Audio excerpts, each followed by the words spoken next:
ስምሁ አይታወክ። በስመ አብ ወወልድ ወመንፈስ ቅዱስ አሐዱ አምላክ አሜን። ክቡር መልአከ ታቦር፣ ክቡር ወንድማችን ዲያቆናት፣ እንዲሁም በዚህ ቅዱስ ስፍራ እግዚአብሔርን ለማመስገን በዚህ ማለዳ በመቅደሱ የሰበሰባችሁ ክርስቶሳውያን በየስም ደረጃችሁ እንደምን አደራችሁ? እንደምን አደራችሁ? እንደምን አደራችሁ? እግዚአብሔር አምላካችን ስሙ የተመሰገነ ይሁን። የማይሾሙት ዘላለማዊ ንጉሥ፣ የማያበድሩት ባለጸጋ፣ ቸርነቱ ከውቅያኖስ በላይ የሰፋ በቸርነቱ ጠብቆ ጊዜ የሰጠን የአባቶቻችን አምላክ እግዚአብሔር የተመሰገነ ይሁን።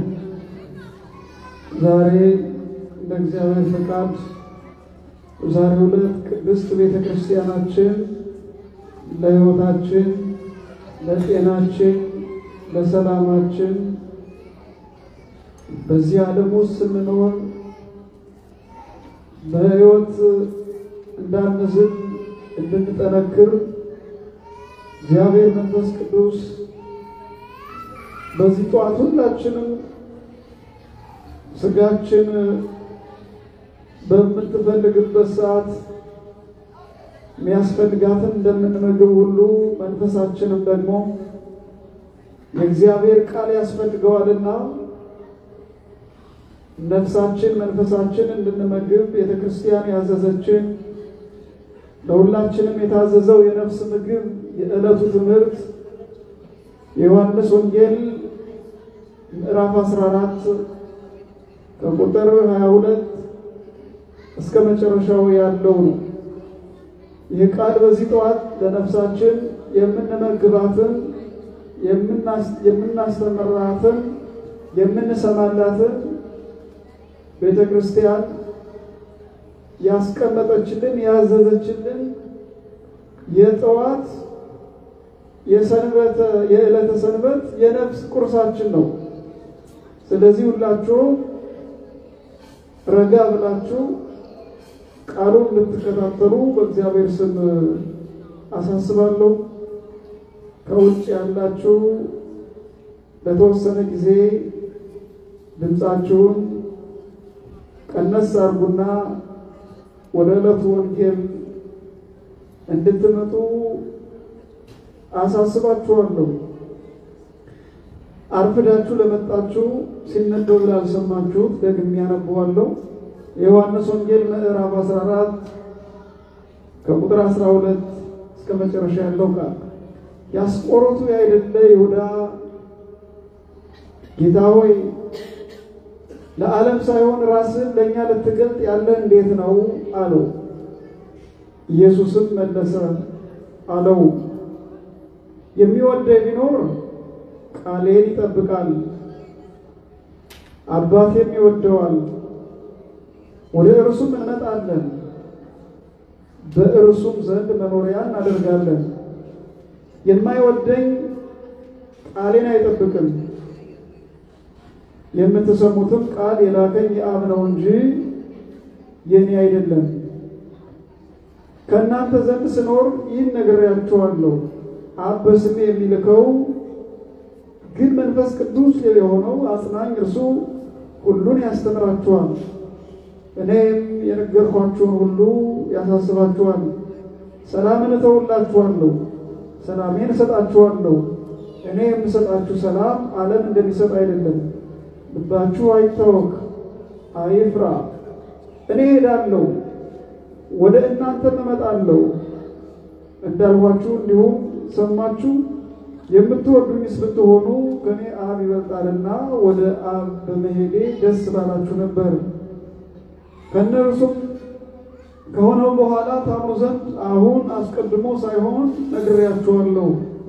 ከእንግዲህ ወዲህ ከእናንተ ጋር ብዙ አልናገርም፣ የዚህ ዓለም ገዥ ይመጣልና በእኔ ላይ አንዳች የለውም።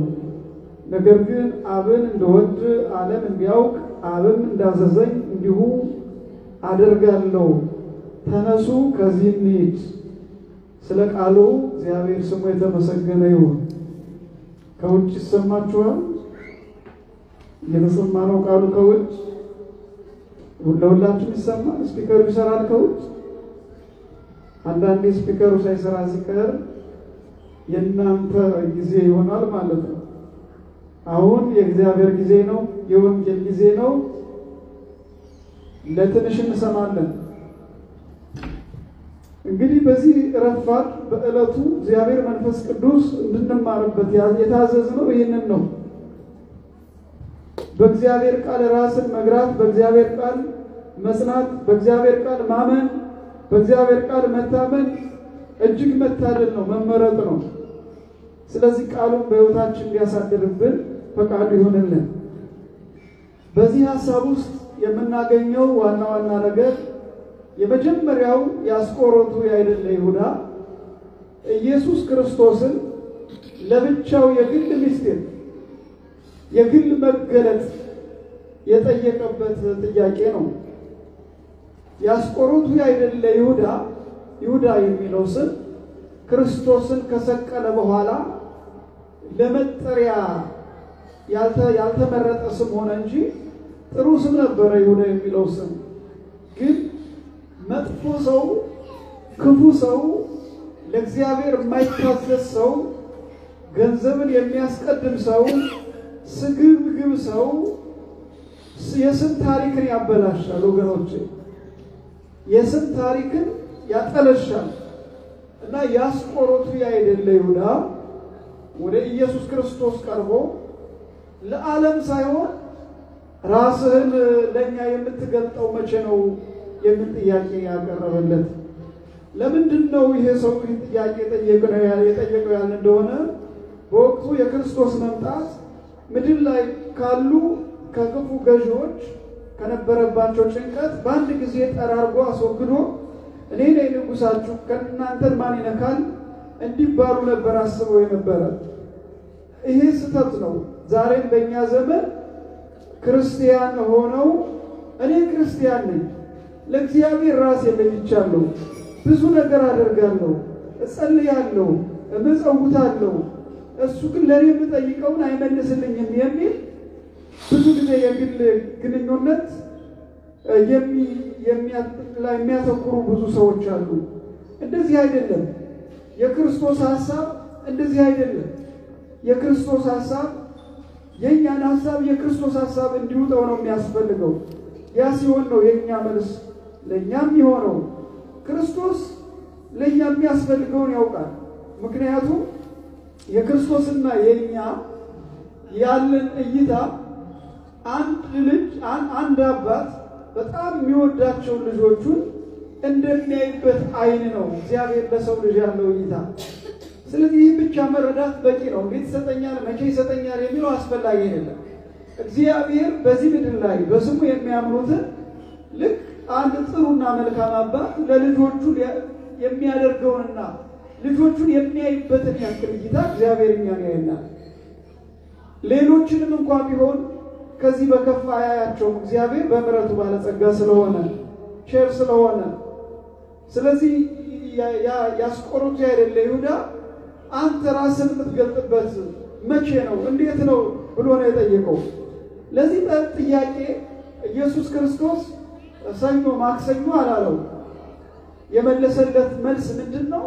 የእግዚአብሔርን መገለጥና ከእግዚአብሔር የሚሰጠውን የጸጋ በረከት ለማግኘት መጀመሪያ የእሱን ቃል መጠበቅ ነው። ቃሌን ጠብቁ ነው ያለው። ቃሌን ምን በሉ? ኦርቶዶክሳውያን ሁላችሁም በክርስቶስ የምታምኑ ከክርስቶስ የምናገኘውን ጸጋና የምንጠይቀውን ጥያቄ ለማግኘት መጀመሪያ ምን ያስፈልጋል? ከጥያቄያችን በፊት ቃሉን እንደጠበቅን ማረጋገጥ አለብን። መቼ ነው ብሎ ነው የጠየቀው። አሁን መቼ ነው ለሚለው መልስ ቃሌን ጠብቁ የሚለው ይሆናል። በእኛ እይታ ይመስላችኋል? እንደዚህ አይመስልንም። ለዚህ ነው የክርስቶስ ሐሳብ የእግዚአብሔር ሐሳብ ከኛ ሐሳብ ሰማይ ከምድር እንደሚርቅ ሩቅ ነው። እኛ የምናስበው እዚህ አካባቢ ነው። እሱ ደግሞ ከሰማይ ሰማያዊ የሆነ አምላክ ከዘላለም ዘላለም የሆነ አምላክ ዘላለማዊ ሐሳብ ነው የሚያስብልን። በነቢዩ እንደተናገረ እኔ ለእናንተ የማስባትን ሐሳብ እኔ ያውቃለሁ ይላል እግዚአብሔር። ለእኛ የሚያስፈልገን ያውቀዋል። ስለዚህ ምን ማድረግ ነው የሚጠበቅብን? መልሱ ምንድነው? ቃሉን መጠበቅ ነው። መቼ እግዚአብሔር እንደሚገለጥ ሳይሆን መጨናነቅ። አሁን ዕለተ ምጽአት ሰሞኑን አሁን የዓለም ጉዳይ የኃያላን መሪዎች በሳይንስ ታግዘው የፈጠሩት መሳሪያ ዓለምን እያሸበረ ነው። እሱ ዕለተ ምጽአት ይሆን ሌሎች ሃይማኖቶች ሁሉ ሲጽፉና ያለን በዛን ጊዜ መከራ ይሆናል፣ በዓለም ላይ ታይቶ የማይታወቅ መከራ ይሆናል የሚለው አቶሚክ ቦምብ ይሆን እያሉ ይጽፋሉ ሃይማኖተኞች። ጊዜው ደርሷል እያሉ ይጽፋሉ ሃይማኖተኞች። ሰው የሚፈራውን ሁሉ ጊዜ ይናገራል። ክርስቶስን የሚያምን ግን ይህንን ሁሉ የዓለም ቁሳቁስ የሚፈራ ልብ የለውም። ምንድነው ማድረግ ያለብን እኛ? ከዚህ ሁሉ ከምድራውያን ጠበብቶች እጅና የአእምሮ ጭማቂ ከወጣው አቶሚክ ቦምብ በላይ የሆነ አባት አለ፣ ከክፉ የሚሸሽግ አባት አለ፣ እሱን የሚያመክን አባት አለ። ስለዚህ ምን ማድረግ ነው ያለብን? ከቦምቡ በላይ መፍራት ያለብን የእግዚአብሔርን ቃል። ከረሃቡ ከሸነፈሩ ከጥላቻው በላይ መፍራት ያለብን እኔ ለእግዚአብሔር ምን ያክል ልጅ ሆኛለሁ፣ ምን ያክል እየታዘዝኩት ነው፣ ምን ያክል በመታዘዝ እየታየ ነው ህይወቴ፣ ምን ያክል ለእርሱ እያደረኩ ነው ብሎ ማመን ማየት ያስፈልጋል። ከዚህ ስንስት ነው እግዚአብሔር አሳልፎ የሚሰጠን።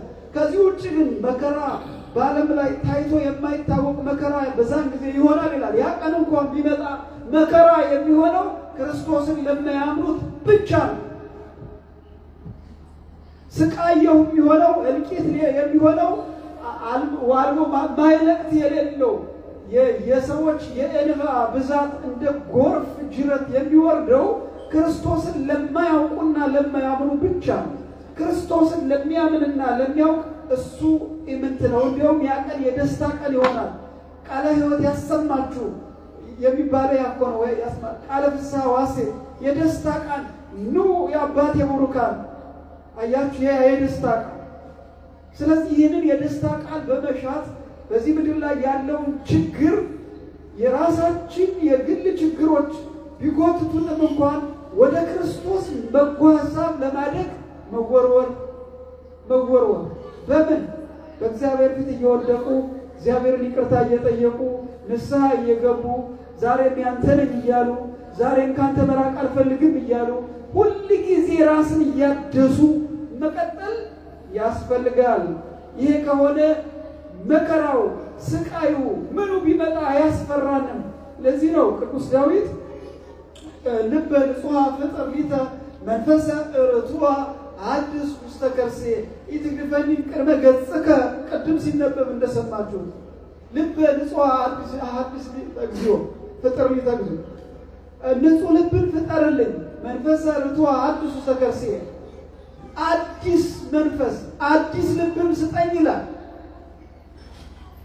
አዲስ ልብ አሁን ልብ መቼም የሰውነቶቻችን እኛ ድንቅ ነው ሆነን ተፈጥረናልና ከኛ የሰውነት መዋቅር አንደኛው የማያስፈልግ ባይኖርም ከሁሉ በላይ አእምሮአችንና ልባችን ያው ከአእምሮአችን ጋር እንዲህ ነው። የሰውነት መዋቅር ጥናት አላጠናው። በመጽሐፍ ቅዱስ እይታ ግን ልብ የሁሉ ማዕከል ነው። ልብ ከዛለ ሁሉ ሰውነታችን ይዝላል። ልባችን ከጠነከረ ሁሉ ነገራችን ይጠነክራል። ለዚህ ነው ጠንካራው ልብ ስጠኝ የሚለው። ወንድሞቼ ጠንካራው ልብ እግዚአብሔር ይስጠን። ያልጠነከረው ልባችን እንዲጠነክር ያድስልን። ልባችን አዲስ ውስተ ከርሴ የሚገርም እኮ ነው የልብ አምላክ ዳዊት። እና ውስጣችን ሁሉ ጊዜ ሲቆሽሽ ምን አለው ማለት ነው? መለወጥ አለው ማለት ነው። ታድሶ እንዳላችሁ ደግሞ የመጥፎ ስም የማይረቡ ሰዎች ይዘውታል። መታደስ ማለት መለወጥ ማለት ነው። በነገራችን በልቡናችሁ ሀሳብ ታደሱ ይላል። አንዳንድ ጊዜ ማይሆን ሰው ስምን ሲወስደው ያስቸግራል። ልክ እንደዚህ በይሁዳ ስም ማለት ነው። እና ዳዊት በአምላክ ዳዊት ልቤን አድሰው ነው ያለው። ልቤን አድሰው መታደስ ማለት ምን ማለት ነው? አዲስ መሆን ማለት ነው። የነበረውን የቆሸሸውን መለወጥ ማለት ነው። እንደዚህ አድርገኝ ኢትግድፈኒም ቅድመ ገጽከ ከፊትህ አትተወኝ ከፊትህ አትጣለኝ ይላል። መድኃኔዓለም ከፊቱ አይጣለን። ስለዚህ ሁል ጊዜ በእግዚአብሔር መንግስት ውስጥ የኛ የምንፈልገውን ለማግኘት ምን ማድረግ አለብን? ቃሉን መጠበቅ አለብን። ይህ እንደሆነ እግዚአብሔር ዛሬ ያስተምረናል። ኢየሱስ መልሶ የተናገረው ለአስቆሮቱ አይደል ለይሁዳ የመለሰለት መልስ ምንድነው? መከራስን ትገልጣለህ ሲለው ሰኞ ማክሰኞ አይደለም ያለው፣ ቃሌን የሚጠብቅ የሚወደኝ ቢኖር ቃሌን ይጠብቃል ነው ያለው። እግዚአብሔር መገለጥ ለማየት ኢየሱስ ክርስቶስን መውደድ ያስፈልጋል። ቅዱሳን ሁሉ ሰማዕትነት የተቀበሉለት፣ የተራቡለት፣ የተሰደዱለት፣ የተነቀፉለት፣ ዘመናቸው ሁሉ የታመኑለት ኢየሱስ ክርስቶስ ነው። ስለዚህ ለዚህ አምላክ እናንተ እኛን በዚህ ዘመን መነቀፍ መሰደድ ያስፈልጋል። እስከመጣ ድረስ ከመጣ እዚህ ሀገር ላይ እንኳን እንደዚያ የለም። ግን አንድ ቀን ስሙን አትጥሩ የሚል ሊኖር ይችላል። አንድ ሰው አይታችሁ ከሆነ በሆነ ነገር ላይ ጽፎ በእጁ ይዞ ጂሰስ ክራይስት የሚል ይዞ ያልፍ ነበር። ፖሊስ ሲከለክለው አይታችኋል። ሳይኑን ነው ያ አልተናገረም፣ ግን ይህን ማድረጋችንም ሲለው ነበር። ከዚህ በዘለለ መናገር አችሉም የሚባልበት ዘመን ቢመጣ እችላለሁ። ኢየሱስ ክርስቶስ የዘላለም አምላክ ነው። ይህንን ምድር የፈጠረ እሱ ነው። የሚያኖረው እሱ ነው። የሚገዛው እሱ ነው። እኛንም እኔንም አንተንም የሚያኖር እሱ ነው። ከሱ ውጭ ሌላ አምላክ የለም ብሎ መቆም ያስፈልጋል። ይህንን ነው በመገለጥ ውስጥ የምናገኘው። ከዛ ቀጥሎ የምናገኘው ደግሞ ክርስቶስን ሰው ቢወድ ክርስቶስ ደግሞ ያንን ሰው መኖሪያ እንደሚያደርገው ነው። መኖሪያ የሚወደኝ ቢኖር ቃሌን ይጠብቃል፣ እኔም ደግሞ ከሱ ጋር እኖራለሁ ይላል። ስለዚህ ክርስቶስን ስንወደው አብረን የምንኖረው ከኢየሱስ ክርስቶስ ጋር ነው ማለት ነው። የምንወድበትን መንፈሳዊ ኃይል ይስጠን። ቀጥሎ ሲዘጋው ቁጥር 24 ወደ 25 ሳይሻገር የላከኝን የምትሰሙት ቃል የላከኝ የአብ ነው እንጂ የኔ አይደለም ይላል። እንግዲህ ብዙ ጊዜ ልጅ የአባቱን ማንነት ነው የሚያሳየው። ኢየሱስ ክርስቶስ የእግዚአብሔር አብ ልጅ ነው። ስለዚህ የእግዚአብሔር ልጅ እግዚአብሔር ኢየሱስ ክርስቶስ የአባቱን ልዕልና ነው እዚህ ጋር እያሳየ ያለው። እኔ የላከኝ የአብ ቃል ነው የላከኝን ነው የምናገረው ይላል። ምክንያቱም እዛ የሚሰሙት የተሰበሰቡ ገና አይምሯቸው ያላደገ ነው እና ክርስቶስ የሚናገረው በሚሰሙት ልክ ነው። ገና መጥኖ ነው እየተናገረ ያለው። መስማት የማይችሉትም እንዳለ ይናገር ነበር እንጂ አሁን ልሰሙት የማይችሉትም በሌላ ጊዜ ይገለጥላቸዋል። ያ ማለት ሰው ሲጠነክር ማለት። ይህንን መጽሐፍ በደንብ ሁሉም ሰው ሲያውቀው ከዚህ መጽሐፍ አሻገር ተራቆ አንድ ሰው ቢያስተምር ይረዳል ማለት ነው። መጽሐፍ ቅዱስን በደንብ ሳያውቀው ቢራቀቅ ግን ሁሉንም ሳያውቀው እንዳይወዛገቡ እኔ የላከኝ የአብ ቃል ነው እንጂ አይደለም ይላቸዋል። ኢየሱስ ክርስቶስ ለትህትና ይህንን የሚናገር መሆኑን የምናውቀው ሌላ ቦታ ላይ ነው። የት ላይ ካላችሁን ዓለም የተፈጠረ በማን ነው? በማን ነው ዓለም የተፈጠረ? በምንድን ነው ዓለም የተፈጠረው? ንገሩኝ እስቲ። ዓለም የተፈጠረው በምንድን ነው? ምስጢረ ሥላሴ እንዴት ነው? ዓለም የተፈጠረው በምንድን ነው? በቃል ነው። በምስጢረ ሥላሴ አስተምሮ የቃል ድርሻ የማን ነው? የአብ ነው? የመንፈስ ቅዱስ ነው? የቃል ድርሻ የማን ነው? የወልድ ነው። ስለዚህ የላከኝ አብ ሲል ለትህትናና በወቅቱ ቢረዱት ለማድረግ ነው። ቁጥር 5 ላይ ደግሞ ዝቅ ብሎ የሚናገረው ምንድን ነው? ከእናንተ ጋር ስኖር እኔ ነግሬያችኋለሁ፣ አብ በስሜ የሚልከው ቅዱስ መንፈስ አጽናኝ ወደ እናንተ ይመጣል ይላል። አሁን የኢየሱስ ክርስቶስ የመወለድ የማደግ ዙሮ የማስተማር ዘመን ይጠናቀቅና መስቀል ላይ ይደርሳል። የመስቀል ዘመን አልፎ ደግሞ ትንሣኤ ላይ ይደርሳል። የትንሣኤ ዘመን አልፎ የእርገት ዘመን ይደርሳል። እነኚህን ሲዝኖች እነኚህን ወቅቶች አሳልፈናል። ስለዚህ ኢየሱስ ክርስቶስ አርጓል። ካረገ በኋላ ምን ይመጣል አለ? መንፈስ ቅዱስ ይመጣል አለ። ይሄ ሳምንት ይሄ ወቅት የመንፈስ ቅዱስ ሳምንት ነው። አብ በስሜ የሚልከው ይላል። ኢየሱስ ክርስቶስ መጥቷል። መንፈስ ቅዱስ ሲመጣ ደግሞ የሚያጸናው ኢየሱስ ክርስቶስ ያስተማረው ነው። አብ የሚታየውን በሚታየው የሚናገረው፣ መንፈስ ቅዱስ ደግሞ በማይታይ ሁኔታ የሚያምኑትን አድሮ ያጸናል። ሳምንት በነበረው ትምህርት አይታችሁ ከሆነ በአንድ ላይ በተሰበሰቡበት የእግዚአብሔር መንፈስ እንደሚነጥቅ እንዳውሎ ነፋስ የሚመስል ታየ። ከዛ በኋላ በእያንዳንዳቸው ቅዱሳን ክርስቶስን ባመኑት ሐዋርያት ላይ በራሳቸው የእሳት ነበልባል በራሳቸው ሲዋሃዳቸው ታየ ይላል። ያ ከዛ ተዋህዶ በኋላ ምን ሆነ? 72 ቋንቋ ላይ ተገለጠላቸው።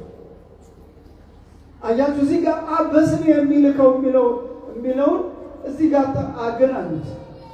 ክርስቶስ ከደ በኋላ መንፈስ ቅዱስ ሲመጣ ኢየሱስ ክርስቶስ የሰበሰባቸውን የሰበካቸውን አጸና። ምን አደረገ? የሚፈሩትን ደፋሮች አደረገ። ቋንቋ የሌላቸውን 72 ቋንቋ ከሚናገሩ ቋንቋ ጋር ገለጠላቸው። ከዛ በኋላ በዓለም ሁሉ ሲናገሩ በጽርዓት በድፍረት የሚያስተምሩ አደረጋቸው ማለት ነው። ስለዚህ እግዚአብሔር አምላካችን ለእኛም ድፍረቱን ያድለን። መቼም ድፍረት መንፈሳዊ ድፍረት ጥሩ ነው። ይሄ ፍርሃት ዓለምን እያበላሸ ነው ያለው። እግዚአብሔር ከዚህ ሁሉ ከፍርሃት ሁሉ ይሰውረን። ማየው ፍርሃት ለዓለም ብልሽት ለዓለም ውድቀት ትልቅ መንገድ ነው። ከዛ ቀጥሎ የነገርኳችሁ ሁሉ ያሳስባችኋል ይላል። መንፈስ ቅዱስ ከመጣ በኋላ ኢየሱስ ክርስቶስ ያስተማረውን የሚያስታውሱ ሆኑ። በአንዲት ሴት ፊት ለመናገር አፍረው የነበሩት እነ ቅዱስ ጴጥሮስ በጉባኤ ፊት ቆሞ እናንተ በግፍ የሰቀላችሁት ኢየሱስ ክርስቶስ እርሱ በመስቀል ላይ የሰቀለውን ኢየሱስ ክርስቶስ ጀራ አስነሳው እያለ የሚሰብክ ሆነ። ዘመነ ሰማይ እስከሞት ድረስ የሚናገሩ ሆኑ። ለምን? በውስጣቸው የእግዚአብሔር መንፈስ ስላለ። የእግዚአብሔር መንፈስ ካለ ደግሞ ሰላም አለ። ሰላሜን እተውላችኋለሁ፣ እኔ የምሰጣችሁ ሰላም ዓለም እንደሚሰጠው አይነት ሰላም አይደለም ማለት እውነት ነው። ኢየሱስ ክርስቶስ ለሐዋርያት የሰጠው ሰላም ዓለም ከዚያ በፊት የነበራቸው ሰላም አይነት አይደለም። የሐዋርያት ሰላም ሰማያዊ ሰላም ነው፣ ዘላለማዊ ሰላም ነው። የኢየሱስ ክርስቶስ ሐሳብ ነው፣ የኢየሱስ ክርስቶስ ቅር ነው፣ የኢየሱስ ክርስቶስ ዓላማ ነው። እሱ ሰላም ያዙ። ከዛ በኋላ ኃጢአት ለሚሰሩት ሰዎች ኃይለኛና ክፉ ገዢዎች ነበሩ። በእነሱ ፊት እያለቀሱ ነበር ወንጌልን የሚሰብኩ። ለምን? አሁን እኛ ሁላችን በእያንዳንዳችን ልብ ያለውን ሁላችንም ስለማናውቀው ልብሳችን በሆነ ስለሆነ የምንተያየው ሁላችንም ንጹህ ክርስቲያን ልንመስል እንችላለን። ምክንያቱም የእያንዳንዱን ኃጢአትና በደል የሚያይ መንፈስ ላይ አልደረስንምና። ቅዱሳን ሐዋርያት ግን ያንን ስለሚያውቁ እያለቀሱ ናዳን እባክህ ከዚህ ውጣ፣ ከዚህ የጣዖት አምልኮ ውጣ፣ ከዚህ የጥንቆላና የሟርት መንፈስ ውጣ እያሉ ያድኑ ነበረ። ምክንያቱም እነሱ የያዙት ሰላም ለሁሉም እንደሚያስፈልገው ስለሚያውቁ። ዛሬ ይሄ ሰላም በእያንዳንዳችን ልቡና ውስጥ ስላልበዛ ቦታ ስለሌለው የሁከት እየተከሰተ ነው ያለውና እኔ የሚሰጣችሁ ሰላም ዓለምን እንደሚሰጥ አይደለም። ከዛ በኋላ ልባችሁ አይታወክ አይፍራ ይላል። የትምህርታችን ርዕስ ምን ነበር? ምን ነበረ? ደክማችኋል፣ ምን ታረቁ? ስራው የዚህ ሀገር ስራ መቼስ ቀላል ስራ የለው፣ አስቸጋሪ ነው፣ ሰውነትን የሚያዝል ነው። አይምሮአችሁ ሁሉ ዛለ፣ እንቅልፋችሁ መጣ፣ አንዳንዶቻችሁ ተኝታችኋል። ችን ሰዓት እንኳን መስጋት አልቻላችሁም። የስጋ ጠባይ ነው፣ የስራው ኃይል ከባድ ነው። እዚህ ሀገር ግን ደግሞ ጥሩ ነው። በጉልበት በላ በወዝ ጥረግረ ብላ ስለሚል ጥሮ ግሮ መብላት ወንጌል ነው። እሺ ስራ ወንጌል ነው። ስራ መስራት ወንጌል ነው። ተቀምጦ ወሬ ማራገብ ነው ኃጢአት። ተቀምጦ በየአስሩ በዚህ ጋር አንሚቲል ስልክ እየደወሉ ሰው ከሰው ጋር ማያያዝ ነው ኃጢአት። በስራ ቢዚ መሆን ስራ መስራት ጽድቅ ነው። ስትሰሩ ትመጸውታላችሁ። ስትሰሩ መልካም ነገር ወደ እናንተ ይመጣል። የተራበ ታበላላችሁ፣ ተርቤ ያላበላችሁኝም የሚለውን የወንጌል ቃል ትፈጽማላችሁ። ስለዚህ ስራችሁን ደግፋለሁ። የወንጌል ጊዜ ሲደርስ ግን ተግታችሁ አይምሯችሁን አዛችሁ ለመስማት ሞክሩ። ብትችሉ ማስታወሻ ያዙ። ብትችሉ አሁን እዚህ ዓመት እዚህ ቤተክርስቲያን ሲመሰረት ጀምራችሁ የነበራችሁ ሰዎች ዛሬ ቤተክርስቲያን ስንት ዓመቱ ነው? ስንት ዓመቱ ነው? እኔ እንኳን ከመጣሁ 10 ዓመት ነው። 12 ዓመት ተምራችኋል። 12 ዓመት እኮ 12 ዓመት ዶክተሬት ስንት ዓመት ነው? አንድ ሰው ዶክተሬት ሊይዘው ስንት ዓመት ነው? አስባችሁታል? አሁን እናንተ እኮ ዶክተሬት መያዣችሁ የቴዎሎጂ ማስተማሪያችሁ ዘመን ነው። እንቅልፍ የምትተኙበት ጊዜ አይደለም። ማወቅ ያስፈልጋል። ይሄንን እንዳትሰፉ። ሐዋርያት የሰነፉት 3 ዓመት ነው። ከ3 ዓመት በኋላ ቅዱሳት መጻሕፍትን ገለጠላቸው ይላል። ምክንያቱም የነሱ ልቦና ፍላጎት ስለነበረው።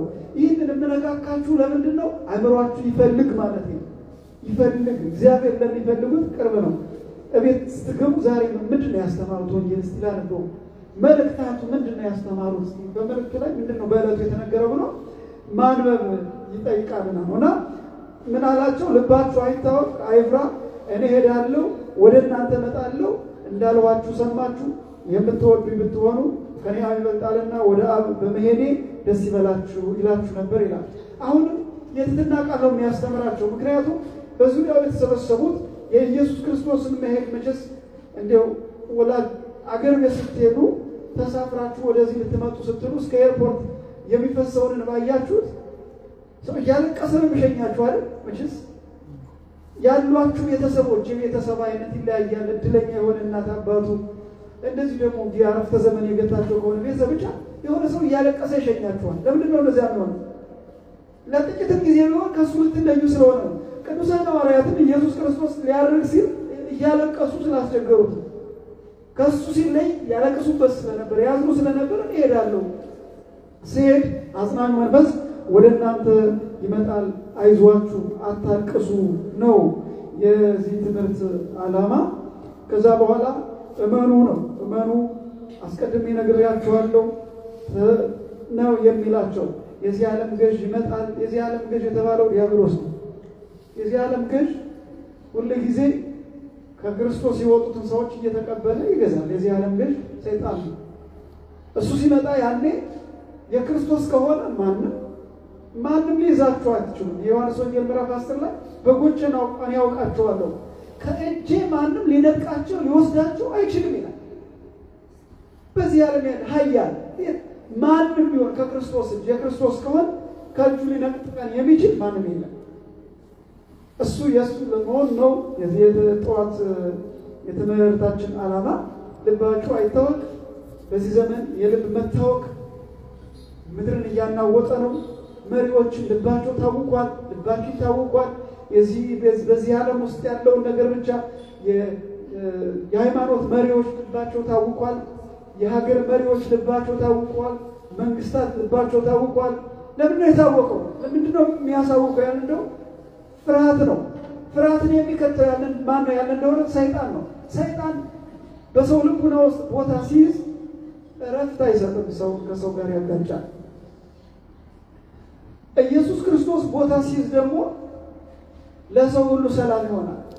ሰላም እተውላችኋለሁ። ከዓለም የተለየ ሰላም ነው የሚይዘው ያ ሰው። ሰውን የሚያከብር ሰላም ነው ያ መሪ ያለው። ሰውን የሚያከብር ሰላም የሌለው መሪ ሰላም ሊሰጥ አይችልም።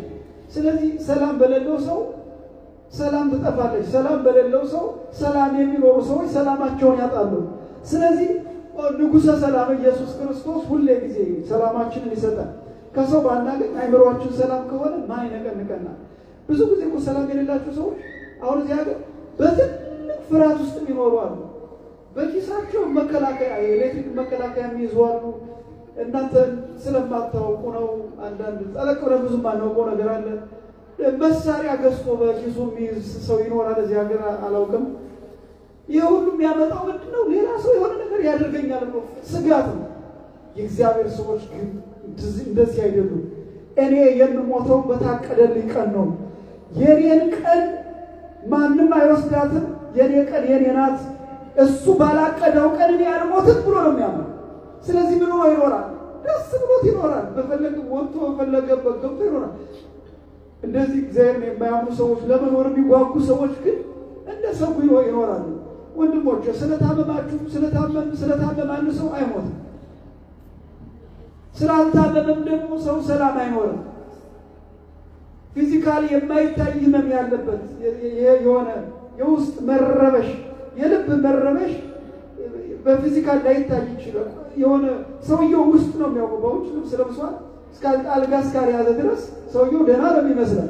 ግን ልብ ሲረበሽ በጣም አስቸጋሪ ነው። ጭንቀት የሚባለው ነገር ከሱ ጋር የተያያዘ ነው። ስለዚህ ክርስቶስን የሚያምን ሰው እንዴት አድርጎ ጭንቀት ሊይዘው ይችላል? ጭንቀት ከሰዎች ጋር ሽግግር የሚያደርገው ክርስቶስን በአንድ እግር